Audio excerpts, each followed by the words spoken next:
اول حاجه بقى انا المواعين قلت هلم المواعين الاول وامسكها الاول كلها، لازم تتغسل. ادي الليفه بتاعتي حبيبتي اهو، وعندي الصابون السائل.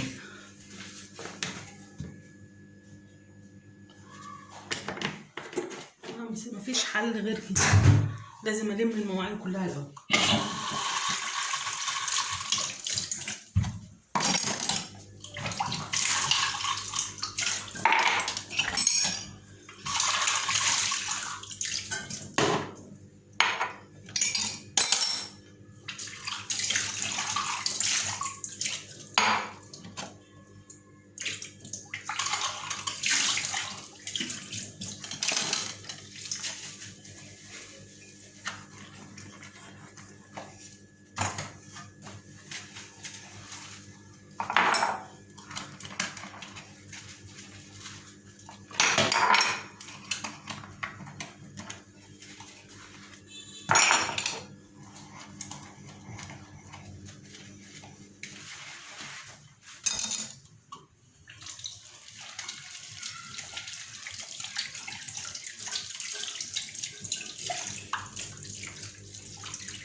طبعا اوحش حاجه في المطبخ المواعين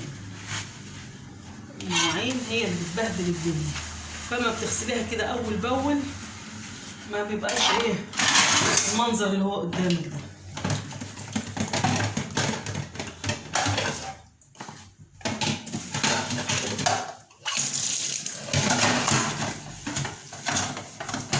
انا عامله ليفه القديمه بتاعت امبارح، بنزل بيها الحاجات اللي هي الدهون والحاجات دي، وبعد كده اعمل بالليفه النظيفه عشان ما تتبهدلش.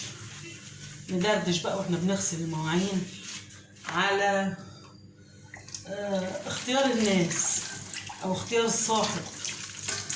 يعني انتي ما تختاريش صاحبه تكون قاسيه، يعني يكون قاسي، يعني اختار الصحبه الحنينه اللي يفرق معاها زعلك.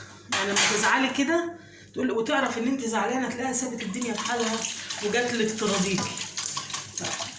ما تقولش مثلا هي زعلانه فهي اللي زعلانه تتفرق ولا تزعل ولا تجيب ناس تزعل معاها زي الناس ما بتقول. لا، انت ما تصاحبيش الناس اللي هي القاسيه دي. احنا زي ما انتم شايفين كده الدنيا طبيعي بقت قاسيه على الكل، ما نبقاش احنا كمان نقسى على بعضنا، فعلى قد ما نقدر برضو احنا نسامح ونعدي. يعني انت حتى انت لو زعلتي من حد بتاخدي وقتك، مش هقولك مثلا الصبح هتكوني بتكلميه، لا خدي وقتك في الزعل، بس بعد كده لازم تراضيه ولازم ترجعي له. لو انت باقي عليه سواء بقى ان انت غلطانه او هو اللي غلطان، انت برضو بتخلي في هقول في عشره بينكم بتحكم ان انت لازم ان انت تفوتي لها وهي تفوت لك على قد ما تقدري، ما نقدرش واقفين لبعض على واحده. يعني هي دي النصيحه اللي انا عايزه انصحكم بيها النهارده، ان انت تختاري الصحبه الحنينه اللي بتخاف على زعلك او انت تفرقي معاها.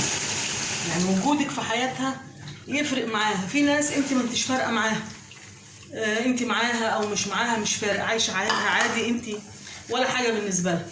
فالناس دي يعني تبعدي عنها، المفروض ما تصاحبهاش لانها هي مش باقيه عليكي، وما تبقى مش باقيه عليكي هتتلكك لك بقى، هتتلكك لك على اي حاجه. يعني زي ما بيقولوا حبيبك يبلع لك الزلط وعدوك يتمنى لك الغلط. اي حاجه هتعملها تبقى مش عاجباه لان هي مش فارقه معاك. لكن انت لما تختاري صاحبه صح هتلاقي نفسك الصداقه دي هتستمر، يعني مهما طال الزمن هتلاقي الصداقه بتاعتك دي هتستمر.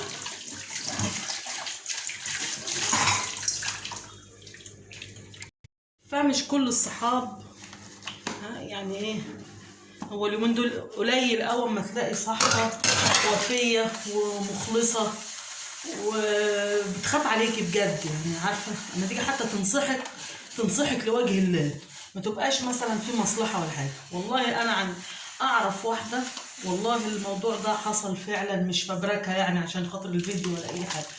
والله العظيم هي كانت مصاحبه واحده، كانت يعني بس كانت دي متطلقه ودي متطلقه، وكانوا الاثنين بيشتغلوا في مكان مع بعض واصحاب وبياكلوا مع بعض ويشتغلوا مع بعض، وفي البيت جيران لما يروحوا يسهروا مع بعض وعايشين تمام التمام.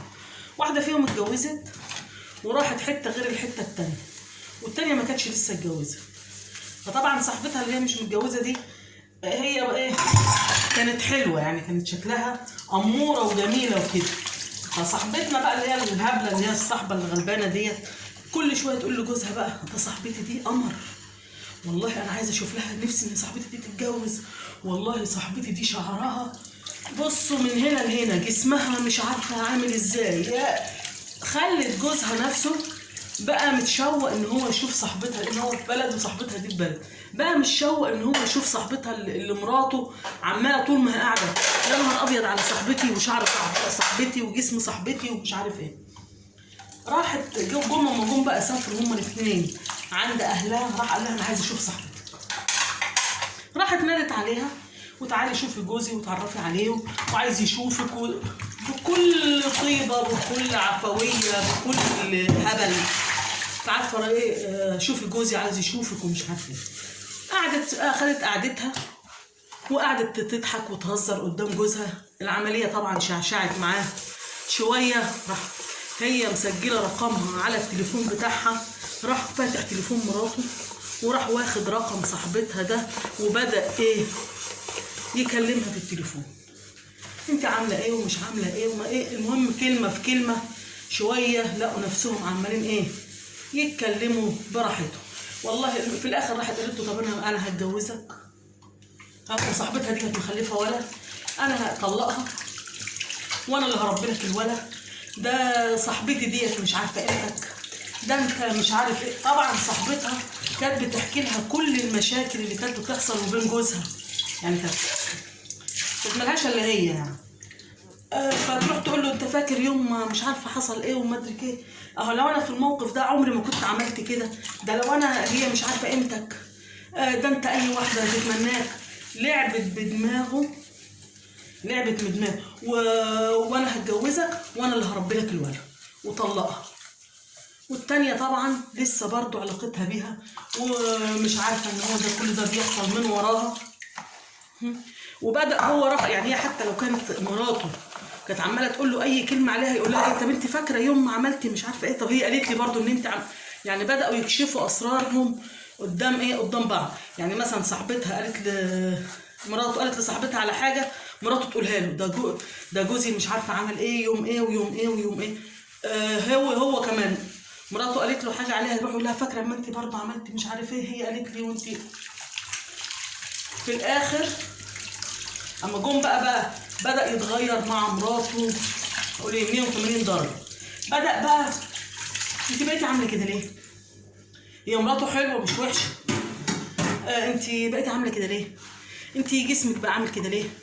على فكره مفيش حد بيحبك، الشارع كله بدا يكرهك، بدا يخليها عندها عدم ثقه في نفسها لدرجه ان جالها يعني اقول اكتئاب.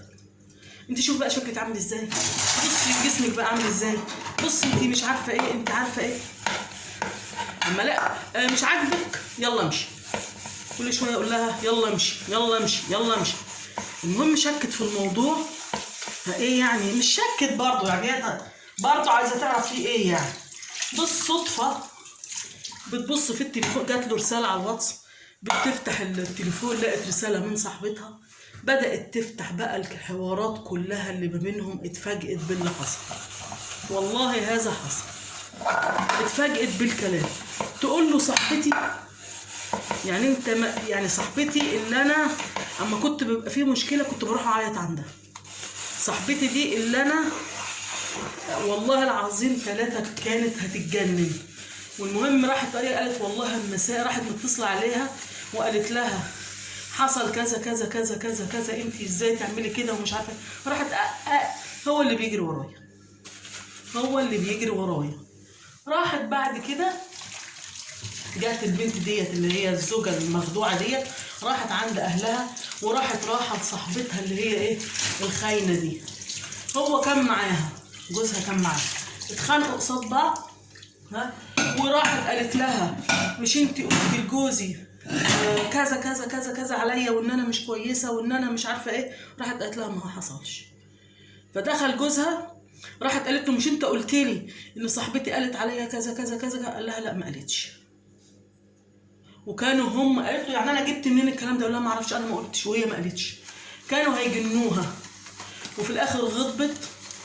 ها، وقعدت فتره طويله غضبانه، وبعد كده رجعت هي، راح صالحها ومش عارفه ايه، ورجعت الامور لبعضها. بس صاحبتها دي اديتها درس طول عمرها ما هتنساه. وهي برضه عشان خاطر بيتها وابنها وجوزها وحياتها سامحت وهتعمل ايه يعني؟ فانا بقول لك انت ما تامنيش لاي حد وما تصاحبيش اي حد. هي دي الخلاصه بتاعت الكلام. وشويه المواعيد بتوعنا خلص اهوت، واحنا بندردش الدردشه على الله تكون مفيده يعني.